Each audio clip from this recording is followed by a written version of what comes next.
నొప్పి మాయం సర్జరీ దూరం ఆపరేషన్ లేకుండా మోకాళ్ల నొప్పులకు ఆధునిక చికిత్స ప్రాణ పెయిన్ క్లినిక్. ఇప్పుడు జరుగుతున్నటువంటి లేటెస్ట్ పరిణామాలు, అటు ఒకవైపు కౌశిక్ రెడ్డి, ఇటు అరికపుడి గాంధీ, ఈ ఇద్దరి మధ్యలో గొడవకి కారణం ఏంటనుకుంటున్నారు? వెనకాల ఉందా ఎవరన్స్? అవి ఏం రాజకీయాలో ఏమో ఎవరికి అర్థమైతలేవు. నిజంగా కూడా దాంట్లో వివరం ఏందనేది ఎవరికి అర్థం కావటం లేదు.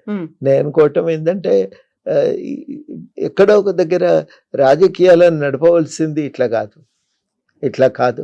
కొంత ఉన్నతమైన విలువలు ఉండాలి, ఒక పట్టింపు ఉండాలి. నేను చేర్పించుకుంటే తప్పు లేదు, పక్క పార్టీ వాళ్ళు చేర్పించుకుంటే నాకు అభ్యంతరం అని అంటే అది పొరపాటు. అది ఆ పార్టీలో ఒకే విలువలను అన్ని సందర్భాల్లో అధికారంలో ఉన్నా లేకపోయినా ఒకే రకమైన విలువల ప్రాతిపదికన పనిచేయాలి, నడుచుకోవాలి. కాబట్టి ఈ విషయాల్లో నేను అనుకోవటం, నాకు ఇది జరుగుతున్నదంతా కూడా ఏదో ఇది ఒక తంతులాగా, ఒక డ్రామాలాగా మాత్రమే నాకు కనబడతా ఉంది. కాకపోతే ఒకటి చాలా స్పష్టమైందంటే, టిఆర్ఎస్ తాను పెంపొందించినటువంటి ఒక ఊబిలో, తాను తయారు చేసినటువంటి ఒక ఉచ్చులో తానే చిక్కుకుందని చెప్పి నేను అనుకుంటున్నా. ఇవాళ జరిగిన ఒక రాజకీయాలను ఒక వ్యాపారంగా మార్చటంలో టిఆర్ఎస్ పాత్ర చాలా కీలకమైంది. వ్యాపారంగా మార్చింది. నువ్వు నాతో రా, కాంట్రాక్ట్లు ఇస్తా, వ్యాపారం చేసుకో, నాతో ఉండు అని చాలామంది పార్టీల ఎమ్మెల్యేలను, నాయకులను తమ పార్టీలోకి తెచ్చుకున్నారు. అదేవిధంగా వాళ్లకు ప్రోత్సాహం కూడా వాళ్ళ వ్యాపారాల కోసం సహాయం చేశారు. రాజకీయం అంటే అంతిమంగా మీ సొంత వ్యాపారాలు కావు. సొంత వ్యాపారాలు ఎవరు చేసుకోవద్దనంటలేరు, దానికి ఎవరు అడ్డం పడతలేరు. మీరు గెలిచింది ప్రజలకు సేవ చేసే ఆలోచనతోనే. ప్రజలు మిమ్మల్ని ఎన్నుకున్నారు, గెలిపించారు. కానీ ఇవాళ జరుగుతున్నది ఏంది? మీరు దాన్ని ఒక వ్యాపారంగా మార్చటంతో ఏమి లాభమైతే ఉంటామో, లేకపోతే ఇంకో దిక్కుపోతాం అనేది ప్రజల్లో ఒక అభిప్రాయం, నాయకుల్లో ఒక అభిప్రాయం బలపడిపోయింది. ఈయన పిలిచిండు, వ్యాపారాలు రాజకీయాలు వచ్చిండు, ఇంకొక చోటికి పోతే లాభం అనుకుంటే అటు పోదామనే ఆలోచనతోనే ఇవాళ నాయకులు ఉన్నారు. ఇట్లాంటి స్థితిని మీరే కదా, కాంగ్రెస్ టిఆర్ఎస్ఏ కదా తీసుకొచ్చి పెట్టింది. కాబట్టి వాళ్ళ తాను సృష్టించినటువంటి పరిణామాల్లో తానే చిక్కుకున్నది. ఆ పరిణామాల్లోనూ తాను ఇలా సరిచేయను లేక దానికి నుంచి ఒక మార్గాన్ని చూయించి ప్రజలను ముందుకు నడిపే శక్తి కూడా ఇవాళ బీఆర్ఎస్ పూర్తిగా కోల్పోయింది. అది వాళ్ళకు ఉన్నటువంటి ఒక బలహీనత, వాళ్ళు సృష్టించుకున్నదే ఇది. ఈ సృష్టించుకున్నటువంటి బలహీనత నుంచి మరి వాళ్ళు ఎట్లా బయటపడతారు? అది వాళ్ళ ముందు ఉన్నటువంటి ఒక సవాల్. ఈ రాజకీయాలను ఇట్లా నడపటానికి వీల్లేదు. ప్రజల కోసం, ప్రజల అవసరాలు తీర్చడం కోసం రాజకీయాలు నడవాలి. గాంధీ గారు ఆలోచనతోనే రాజకీయాల్లో నిలబడ్డారు. నువ్వు సత్యముని గ్రహించిన దానికోసం గట్టిగా కట్టుబడి దానికోసమే బతుకు. ఎన్ని ఇబ్బందులు ఎదురైనా భారతదేశం మీద బ్రిటిష్ పాలకుల పెత్తనం అనేది అవాంఛనీయమని గట్టిగా నమ్మితే దానికి వ్యతిరేకంగా నిలబడు. ఎన్ని లాఠీలు దెబ్బలు పడ్డా, ఎన్ని నష్టాలు వచ్చినా నిలబడు. ఈ దేశ విముక్తి కోసం కొట్లాడు అని చెప్పి వాళ్ళు నిర్ణయించుకున్నారు. ఒక చిత్తశుద్ధితో పనిచేసారు. ఇవాళ ఏం లేదు, ఒకటే ఆలోచన, మన ప్రయోజనాలు, ఆర్థిక ప్రయోజనాలను కాపాడుకోవాలి, పెంచుకోవాలి, దానికోసం అధికారాన్ని వాడుకోవాలి. ఈ రాజకీయాలను మీరు తీసుకొచ్చినాక ఇక రాజకీయాల్లో స్థిరత్వం ఎక్కడ ఉంటుందండి? ఉండదు కదా. ఎంతసేపటికి నీరు పళ్ళ మెరుగున్నట్టు నీ ప్రయోజనాలను వెతుక్కుంటూ ప్రయాణం అన్నా చేస్తూ ఉంటావు. లేకపోతే ఎందుకైనా మంచిది మనం కూడా అధికారంలో ఉంటే ఏ ఇబ్బందులు ఉండవేమో అనే ఆలోచనతో కూడా పోవచ్చు. మొత్తానికి జరుగుతున్నది అది జరుగుతుండటం వల్లనే ఇవాళ ఈ రాజకీయమైనటువంటి ఈ గందరగోళం, టిఆర్ఎస్ సృష్టించిన గందరగోళం నుంచి ఇవాళ ఈ పరిణామాలన్నీ చోటు చేసుకుంటున్నాయి.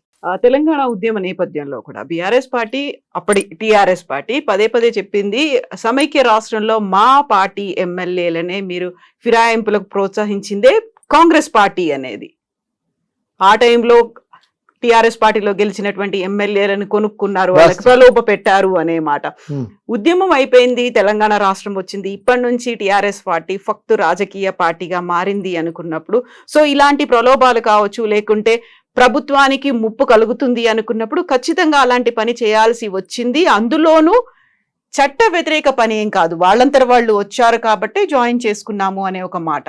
అది ఇవాళ ఆ పరిస్థితి ఒకటి అంటే ఎప్పుడైతే ఒక రాజకీయ అస్థిరత తలెత్తుతుందో ఇక సహజమే, ఇక దాని నుంచి నువ్వు ఇక ఈ వేట మొదలవుతుంది. ఇక ఏ నాయకులు ఎటు పోతారు, ఏ పార్టీలో చేరుతారు అని సహజంగానే ఒక పోటీ తత్వం. నా దగ్గరికి ఉంటే నాకు లాభం, వాళ్ళ దగ్గరికి పోనీయొద్దు, వాళ్ళు బలపడితే మనకు రాజకీయంగా నష్టం అని, అది ఇవాళ తలెత్తుతున్నటువంటి పరిస్థితి.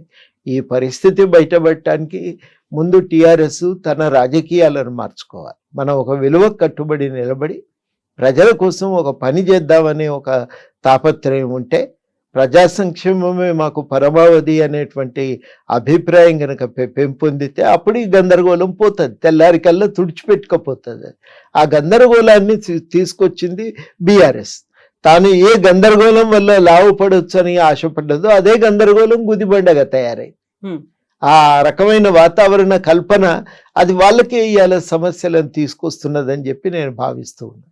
కాబట్టి ఇట్లాంటి పరిణామాలను మార్చుకోవాలి. రాజకీయాల్లో ఈ విలువలతో కూడిన రాజకీయాల కోసం ప్రతి పార్టీ కూడా బతకాలి.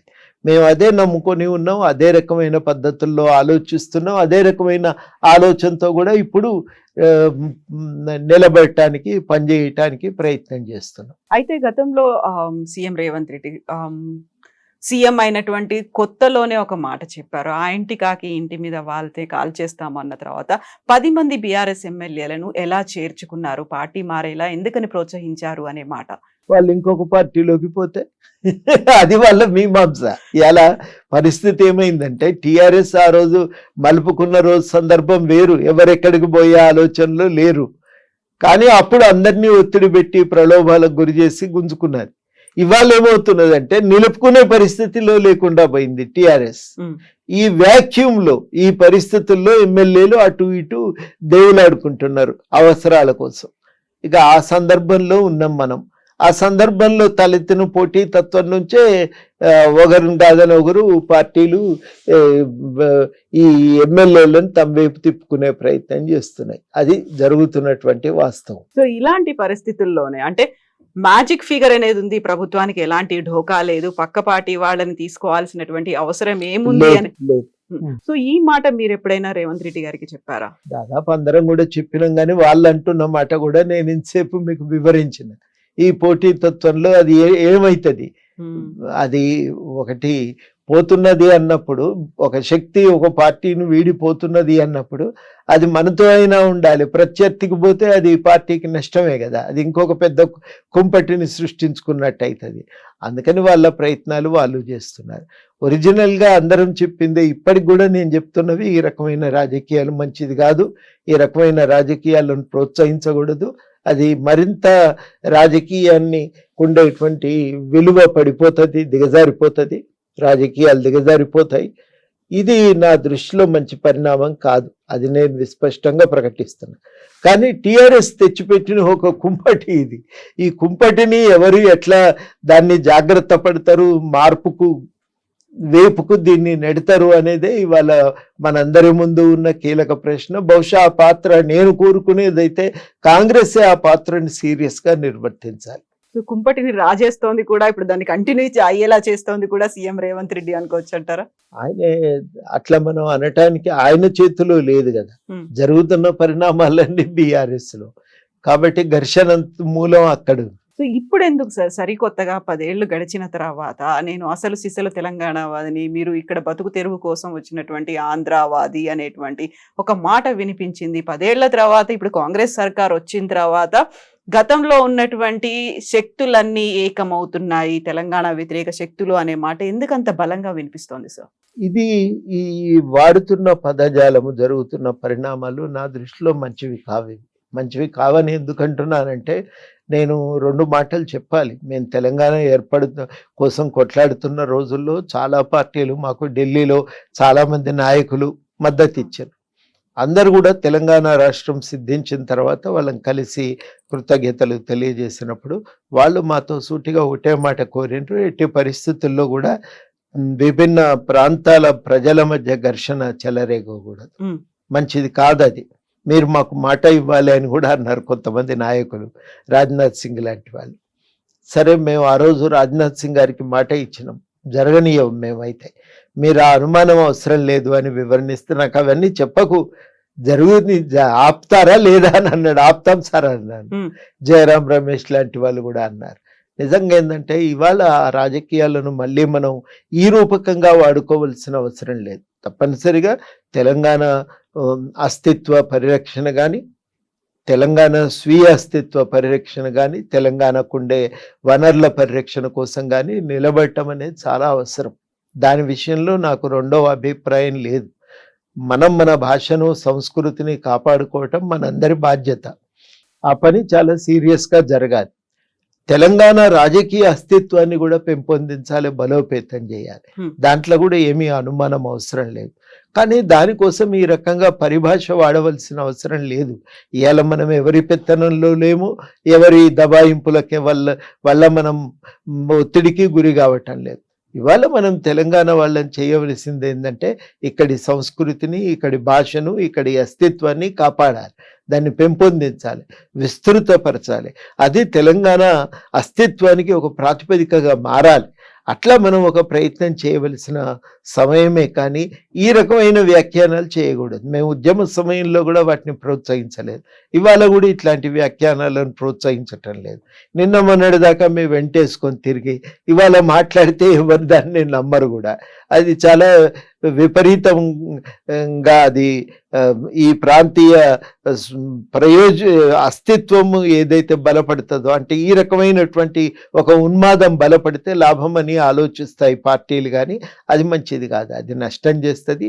ఆ ఉన్మాదం కాదు మనం కోరుకోవాల్సింది, ఒక ప్రాంతీయ అస్తిత్వం పట్ల అభిమానం మనం కోరుకోవాలి. ఈ రెండింటికి తేడా చూడకపోతే చాలా నష్టం జరుగుతుంది.